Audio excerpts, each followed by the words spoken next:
Alright, let's talk about the internet. That magical series of tubes that brings us cat videos, questionable medical advice from your aunt, the ability to argue with a complete stranger about whether a hot dog is a sandwich. It's wonderful. But here's the thing we conveniently forget while doom scrolling at 3 a.m. The internet is also a terrifying, lawless frontier. It's a place where digital bandits are constantly trying to pick your virtual pockets, and frankly, they're getting frighteningly good at it. The FBI, the folks who usually deal with mobsters and spies, are now spending a massive amount of time yelling about something called cyber threats. And when the people in serious suits start yelling, it's probably a good idea to listen up. This isn't some abstract, nerdy problem for the IT guy you only see when the printer breaks. No, this affects everyone.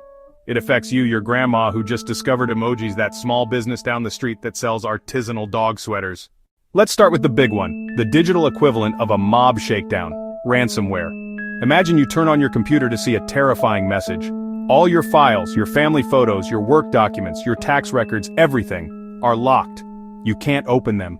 And there, on the screen, is a demand for money, usually in some untraceable cryptocurrency with a countdown timer ticking ominously. That, right there, is ransomware. It sneaks into your device, encrypts everything, and holds it hostage until you pay up. Now for our second horseman of the digital apocalypse, phishing. If ransomware is a digital mugging, phishing is a con job. It's the art of deception, of tricking you into willingly handing over the keys to your kingdom. A phishing attack is typically an email. A phishing attack is typically a text message. A phishing attack can also be a social media message. It looks like it's from a legitimate source, your bank. It might pose as a streaming service. It could even look like it's from your boss, or a government agency like the IRS. It's designed to look official and urgent, creating panic or curiosity that makes you act without thinking. It's a wolf in sheep's clothing, and the sheep's clothing is getting incredibly well tailored. They might say your account has been compromised and you need to click a link to reset your password. Or they'll claim you have a package waiting, but you need to click to confirm your address. Before you click any link, hover your mouse over it to see the actual web address it's going to take you to.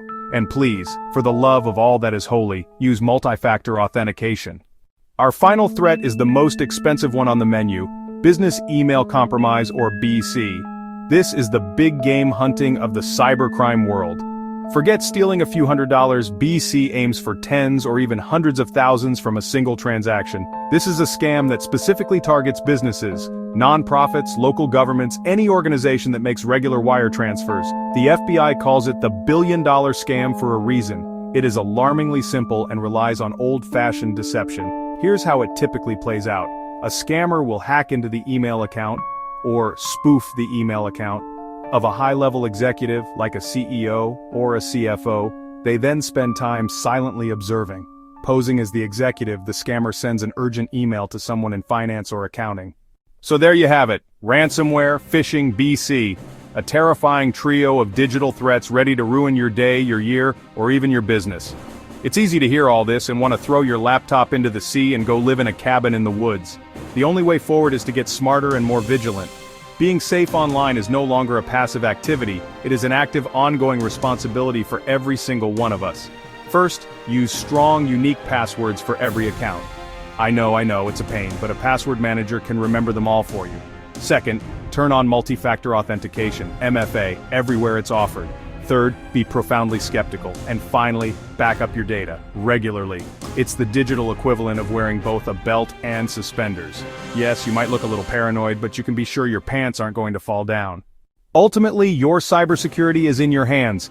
You are the gatekeeper of your own digital life. The FBI can issue warnings, and security companies can build tools, but you are the one on the front line, making decisions every time you click a link, open an attachment, or enter a password. It's time to stop sleepwalking through our digital lives. Pay attention, be deliberate, be cautious, build your defenses, dig your moat, and protect your castle. Because the bandits are at the gate, and they aren't going away anytime soon. Now if you'll excuse me, I have to go change my password from password 123. Stay safe, stay deliberate.